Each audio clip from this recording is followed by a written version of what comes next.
بسم اللہ الرحمن الرحیم۔ السلام علیکم ورحمۃ اللہ وبرکاتہ۔ امید ہے آپ سب بخیر و عافیت ہوں گے۔ آج ہم سیاہ ستہ کی عظیم المرتبت کتاب سنن ابن ماجہ کے سبق نمبر 28 کو پڑھنے جا رہے ہیں، اور ہمارے آج کے سبق کا عنوان ہے باب تعظیم حدیث رسول اللہ صلی اللہ علیہ وآلہ وسلم والتغلیظ علی من عارضہ۔ یہ اس باب کی حدیث نمبر 1 ہے اور بحیثیت مجموعی سنن ابن ماجہ کے مقدمہ کی حدیث نمبر 12 ہے۔ اپنے آج کے سبق کی جانب بڑھنے سے پہلے ہم اپنے گزشتہ سبق کے خلاصے پر ایک نظر ڈالتے ہیں۔ اپنے گزشتہ سبق میں ہم نے ان 5 عنوانات کی تفصیل کو پڑھا تھا۔ اپنے آج کے سبق میں ہم ان 5 عنوانات کی تفصیل کو پڑھیں گے۔ آئیے اپنے آج کے سبق کی حدیث پاک کی جانب بڑھتے ہیں۔ بسم اللہ الرحمن الرحیم۔ باب تعظیم حدیث رسول اللہ صلی اللہ علیہ وآلہ وسلم والتغلیظ علی من عارضہ۔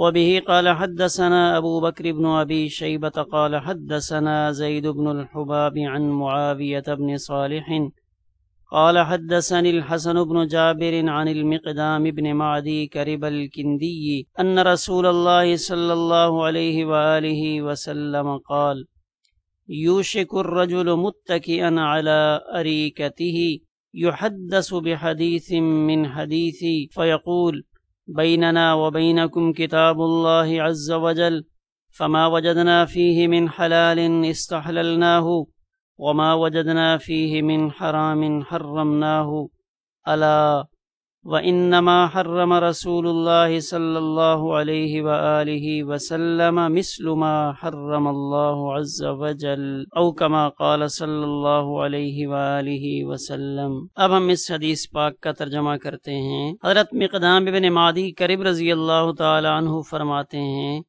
کہ رسول اللہ صلی اللہ علیہ وآلہ وسلم نے ارشاد فرمایا، وہ زمانہ قریب ہے کہ انسان اپنی آراستہ چارپائی، پلنگ یا کھاٹ پر ٹیک لگائے بیٹھا ہوگا۔ جب میری حدیث اس کے سامنے بیان کی جائے گی تو وہ کہے گا کہ ہمارے اور تمہارے درمیان میں قرآن پاک ہے، جس چیز کو ہم نے اس میں حلال پایا اس کو حلال سمجھا، اور جس چیز کو اس میں حرام پایا اس کو حرام سمجھا، یعنی حدیث کا اعتبار نہ کریں گے۔ الا آگاہ رہو، بے شک رسول اللہ صلی اللہ علیہ وآلہ وسلم نے جو حرام کیا ہے وہ ایسا ہی ہے جیسے اللہ تعالی نے حرام کیا۔ اب ہم اس حدیث پاک کے روات پر ایک نظر ڈالتے ہیں۔ اس حدیث پاک کی شرح تفصیل کی جانب بڑھنے سے پہلے ہم اپنے گزشتہ باب کے خلاصے پر ایک طائرانہ نظر ڈالتے ہیں۔ تو اس سے پہلا باب جس کو ہم نے پڑھا اس میں 11 احادیث تھیں۔ سب سے پہلی حدیث پاک جو وہاں پہ امام ابن ماجہ رحمہ اللہ تعالی نے ذکر فرمائی تھی وہ استدلال کے لیے، دوسری اور تیسری اس کی مطابعت میں 9ویں حدیث ایک نئے موضوع کے اعتبار سے ذکر فرمائی تھی، اور اس باب میں جو بقیہ احادیث ہیں وہ استشہاد کے لیے ذکر فرمائیں، اور اس پہلے باب میں ذکر کی گئی 11 احادیث ساری کی ساری صحیح ہیں سوائے حدیث نمبر 9 کے۔ اس سے متعلق محققین کی آراء اس میں اختلاف۔ اب ہم اپنے آج کے سبق کی حدیث پاک کی تفصیل کی جانب بڑھتے ہیں، اور تفصیل میں جاتے ہوئے سب سے پہلے حدیث پاک کے روات کے احوال پر ایک نظر ڈالتے ہیں۔ اس سند کے راویوں میں پہلے راوی ابو بکر عبداللہ ابن محمد ابن ابی شیبہ ابراہیم ابن عثمان العبسی الکوفی ہیں۔ ثقہ راوی ہیں، 10ویں طبقے کے روات میں شمار ہوتے ہیں۔ 235 ہجری میں انہوں نے وفات پائی۔ اس سند کے دوسرے راوی زید بن الحباب ہیں، اور یہ حباب حا کے ضمہ کے ساتھ ہے، اور یہ تمیمی ہیں، اور تمیمی کے بعد ان کی نسبت العقلی ہے، اور یہ عقلی عین کے ضمہ اور کاف کے سکون کے ساتھ ہے، اور یہ عقل کی طرف نسبت ہے، اور یہ عقل بنو تمیم کی ایک شاخ ہے، اور یہ زید ابن حباب ابو الحسن الکوفی کے نام سے معروف ہیں۔ ان کے بارے میں ابن المدینی اور عجلی یہ کہتے ہیں کہ یہ ثقہ راوی ہیں۔ ابو حاتم ان کو صدوق اور صالح الحدیث کہتے ہیں۔ اسی طرح امام احمد ابن حنبل بھی ان کے بارے میں صدوق کی رائے رکھتے ہیں۔ یہ 9ویں طبقے کے روات میں سے ہیں۔ 203 ہجری میں انہوں نے وفات پائی۔ اس سند کے اگلے راوی معاویہ ابن صالح ابن حدیر الحضرمی ہیں، جو ابو عبد الرحمن الحمصی کے نام سے معروف ہیں۔ امام احمد ابن حنبل، ابن معین، امام نسائی، عجلی اور ابو زرعہ ان سب نے ان کی توثیق کی ہے۔ یہ 7ویں طبقے کے روات میں سے ہیں۔ 158 ہجری میں وفات پائی، اور بعض اہل علم کہتے ہیں کہ 170 ہجری کے بعد ان کی وفات ہوئی۔ ان کے بعد اگلے راوی حسن ابن جابر اللخمی ہیں۔ ان کی نسبت لخم کی طرف ہے، جو یمن کا ایک قبیلہ تھا۔ ابو علی یمانی کے نام سے معروف ہیں، اور یہ سیدنا مقدام ابن معدی کرب رضی اللہ تعالی عنہ سے روایت کرتے ہیں۔ ابن حبان نے ان کو ثقات میں نقل کیا ہے۔ 3 طبقہ کے روات میں سے ہیں۔ 128 ہجری میں انہوں نے وفات پائی۔ ان کے بعد جلیل القدر صحابی حضرت مقدام ابن معدی کرب رضی اللہ تعالی عنہ ان کا تذکرہ کیا ہے۔ مقدام ابن معدی کرب ابن عمر الکندی، جو ابو یحییٰ الحمصی کے نام سے معروف ہیں، سن 87 ہجری میں ان کی وفات ہوئی۔ انہوں نے 91 سال عمر پائی۔ حضرت مقدام ابن معدی کرب رضی اللہ تعالی عنہ کا کچھ تفصیلی تذکرہ دوسری شرح مشارق الانوار الوہاجہ کے حوالے سے آپ کے سامنے ہے۔ ابن سعد نے ان کا تذکرہ اہل شام کے طبقہ رابعہ میں کیا ہے۔ آگے یہاں شارح نے ان کی وفات سے متعلق مختلف اقوال نقل کیے۔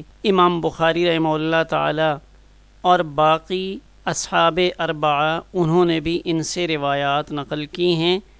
اس کتاب یعنی سنن ابن ماجہ میں سیدنا مقدام ابن معدی کرب رضی اللہ تعالی عنہ سے 13 احادیث منقول ہیں۔ اس سند کے لطائف کون کون سے ہیں؟ پہلا لطیف نکتہ یہ ہے کہ یہ مصنف رحمہ اللہ تعالیٰ کی خماسیات میں سے ہے۔ دوسرا لطیف نکتہ یہ ہے کہ اس کے تمام رجال صحیح ہیں سوائے حسن ابن جابر کے۔ ان کو مقبول کہا جاتا ہے۔ مقبول کیوں کہا جاتا ہے؟ کہ ان کا متابع موجود ہے۔ ان کی اتباع کرنے والوں میں عبد الرحمن ابن ابی عوف الجرشی ہیں، اور وہ ثقہ ہیں۔ اس سند کا تیسرا لطیف نکتہ یہ ہے کہ اس میں مقام حمص سے تعلق رکھنے والے روات کا تسلسل ہے، اور اس سند کے 2 راوی وہ کوفہ سے تعلق رکھتے ہیں، اور 3 راویوں کا تعلق حمص سے ہے۔ چوتھا لطیف نکتہ یہ ہے کہ اس کی سند میں 2 جگہ پہ تحدیث کا صیغہ جمع کے ساتھ آیا ہے، اور 1 جگہ پہ افراد کے ساتھ آیا ہے۔ اس کو ہم دیکھتے ہیں۔ پہلی جگہ حدثنا 1 اور حدثنا 2 یہاں جمع کے ساتھ آیا، اور حدثنی 1 جگہ پہ یہ افراد کے ساتھ آیا ہے، اور اس کی سند میں 2 جگہ پہ عنعنہ ہے، یعنی عن سے 2 راویوں نے روایت کیا ہے۔ اب ہم اس حدیث پاک کی شرح کی جانب بڑھتے ہیں۔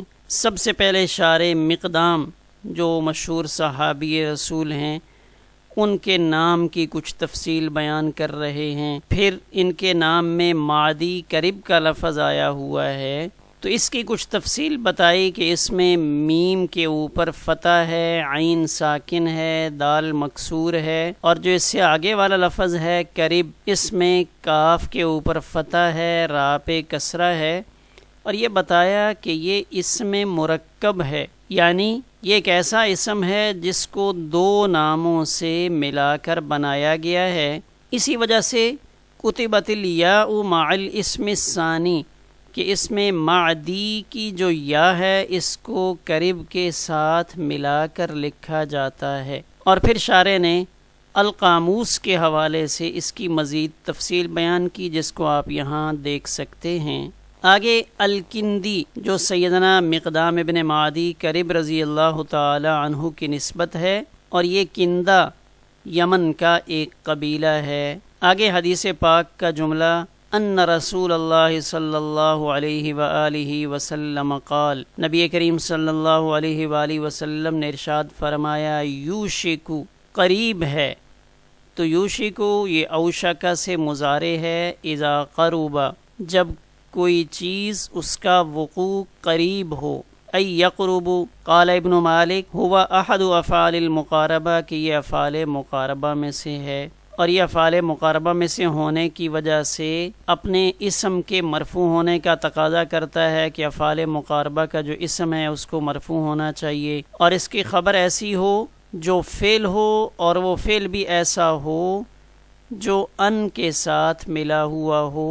تو یہاں ابن مالک یہ کہتے ہیں کہ میں افعال مقاربہ کی خبر کو اس حدیث پاک کے علاوہ کسی اور جگہ پہ ایسا نہیں دیکھتا کہ وہ خبر ان سے خالی ہو، الا فی ھذا الحدیث، مگر یہ حدیث پاک ایسی ہے کہ اس میں جو افعال مقاربہ کی خبر آئی ہوئی ہے اس پہ ان نہیں ہے. یوشک الرجل متکئا علی اریکتہ، تو یہاں متکئا اس یوشکو جو افعال مقاربہ میں سے ہے اس کی خبر بن رہا ہے، لیکن اس کے اوپر ان داخل نہیں ہے. ورنہ ابن مالک یہ کہتے ہیں کہ ضابطہ تو یہی ہے کہ یوشکو جو افعال مقاربہ میں سے ہے اس کی خبر پہ ان آنا چاہیے. آگے شارح نے اسی بات کی تفصیل کو بیان کیا ہے کہ کون سے مقامات ایسے ہیں جہاں یوشکو فعل مقاربہ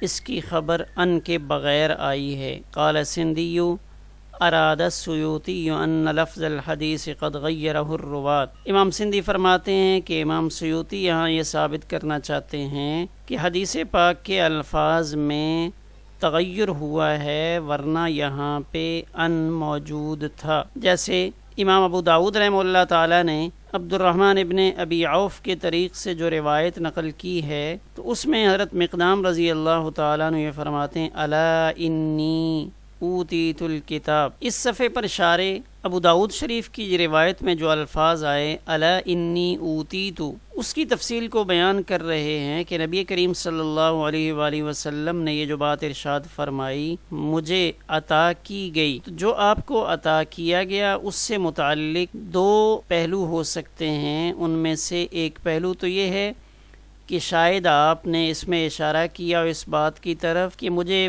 باطنی وحی عطا کی گئی، اور باطنی وحی وہ ہوتی ہے جس کی تلاوت نہیں ہوتی، وہ وحی غیر مطلوب ہوتی ہے. اور دوسرا وہ کہ مجھے کتاب عطا کی گئی، اور کتاب میں ایسی وحی جس کی تلاوت کی جاتی ہے، اور پھر وَأُوتِيَ مِنَ الْبَيَانِ، اور پھر مجھے اس کی تفصیلات بھی بتلائی گئیں، یعنی مجھے اجازت دی گئی کہ میں اس کی تفصیلات بیان کروں جو کتاب میں بیان کیا گیا ہے. اب اس کے اندر کچھ عام ہوگا، کچھ خاص ہوگا، اور مجھے یہ اختیار دیا گیا کہ میں اس پر کچھ زیادہ کروں اور اس میں کچھ کمی کروں. تو گویا کہ کتاب اللہ کی طرح وہ چیزیں بھی ہوں گی جن کے بیان کرنے کا مجھے اللہ تعالیٰ کی طرف سے حکم دیا گیا. وَمِثْلُهُ مَعَهُ کے الفاظ اسی پر دلالت کرتے ہیں کہ مثلہ معه سے مراد احکام اور مواعظ. پھر آگے شارح نے نبی کریم صلی اللہ علیہ وآلہ وسلم کے فرمودات یعنی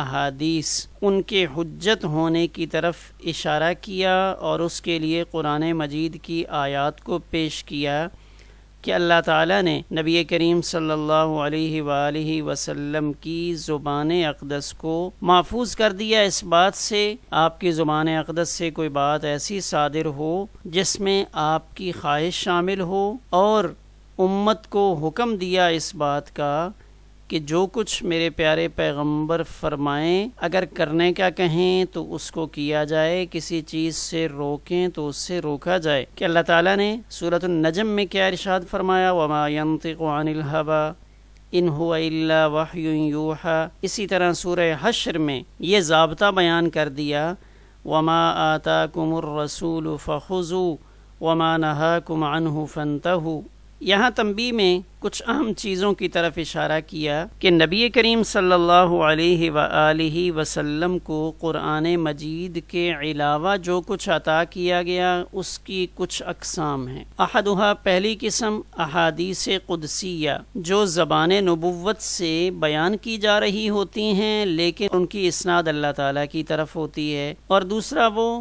ما الہما جو آپ کے اوپر الہام کیا گیا، تیسرا وہ جو آپ کو خواب میں دکھلایا گیا، اور چوتھا وہ جو سیدنا جبریل علیہ السلام نے آپ کے دل میں پھونکا۔ آگے نبی کریم صلی اللہ علیہ وآلہ وسلم کا فرمان الا یوشکو، اس کی تفصیل بیان فرمائی کہ عن قریب ایک ایسا زمانہ آنے والا ہے کہ ایک شخص جو پیٹ بھرا ہوا ہوگا، تو حدیث پاک میں شبعان کا لفظ آیا اس لیے کہ اس پیٹ بھرے ہوئے شخص کو ایسا جملہ بولنے پر جو بات ابھارے گی وہ اس کا کند ذہن ہونا، بری سوچ والا ہونا، اور ان دونوں کی وجہ کیا ہوگی؟ اس کا پیٹ بھرا ہوا ہو اور اس نے جو کھانا اپنے پیٹ میں ڈالا ہو وہ کھانا انتہائی برا ہو اور اس نے کھانا خوب پیٹ بھر کر کھایا ہو۔ تو گویا کہ ان الفاظ میں وہ لوگ جو منکرین حدیث ہوں گے ان کے خصائل ذمیمہ ان کا تذکرہ کیا جا رہا ہے کہ حق بات اس کو نہ ماننا، اس کے اسباب میں کیا ہے؟ تنعم، نعمتوں کا وافر مقدار میں ہونا، انسان کا اپنے مال اور جاہ مرتبے کی وجہ سے غرور میں مبتلا ہونا۔ تو ان ساری چیزوں کے پیچھے بنیادی نقطہ وہ شبع ہے کہ وہ شخص جس کے پاس کھانا پینا وافر مقدار میں ہو تو پھر اس کے اندر یہ چیزیں ہو سکتی ہیں۔ تو آگے اس شخص کی کیفیت بتائی کہ وہ شخص کیسا ہوگا؟ اپنی چارپائی پر، اپنے پلنگ پر، اپنے بیڈ پر بیٹھا ہوا ہوگا اور ٹیک لگا کر بیٹھا ہوا ہوگا۔ تو یہ متکئن، یہ منسوب ہے حال ہونے کی بنیاد پہ، یعنی وہ بیٹھا ہوا ہوگا اپنے سریر مزین پر۔ اب کیا ہوگا؟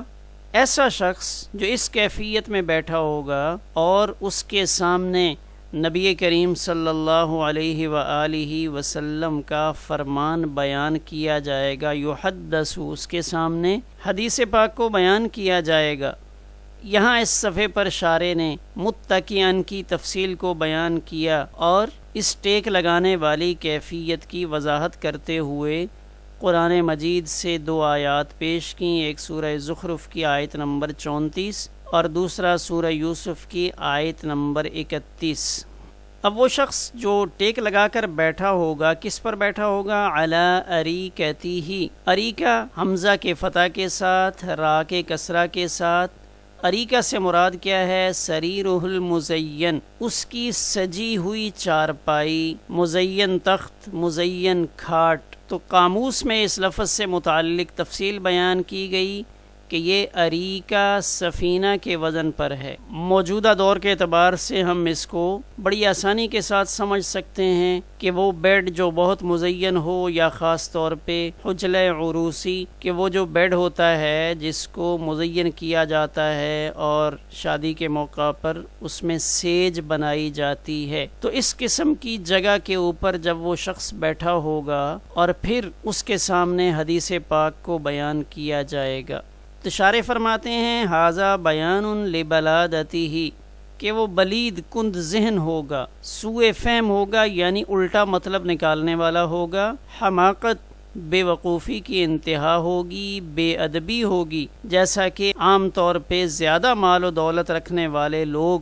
ان کے اندر غرور پایا جاتا ہے، اور یہ غرور ان کو مال اور جاہ کی وجہ سے ہوتا ہے۔ امام خطابی رحمہ اللہ تعالیٰ فرماتے ہیں کہ حدیث پاک میں یہ صفت بیان کی گئی ہے تو اس صفت سے اصل میں ایسے لوگوں کا بیان مقصود ہے جو گھروں میں بیٹھتے ہیں اور حصول علم کے لیے سفر نہیں کرتے، نہ صبح جاتے ہیں نہ شام کو جاتے ہیں، بلکہ اپنے گھر میں بیٹھ کر ہی بغیر مشقت کے علم حاصل کرنا چاہتے ہیں۔ تو گویا کہ یہاں منکرین حدیث کی خصال ذمیمہ ان کا تذکرہ کیا جا رہا ہے، اور ہم اپنے آج کے سبق کو اسی پر مکمل کرتے ہیں، اور اس حدیث پاک کی مزید تشریح اور اس حدیث پاک سے متعلقہ سوالات اور اس حدیث پاک سے حاصل ہونے والے فوائد، اس کا تذکرہ انشاءاللہ ہم اپنے آئندہ سبق میں کریں گے اور اس کی تشریح کو مکمل کریں گے۔ ہمارا آج کا سبق الحمدللہ اسی پر مکمل ہوا۔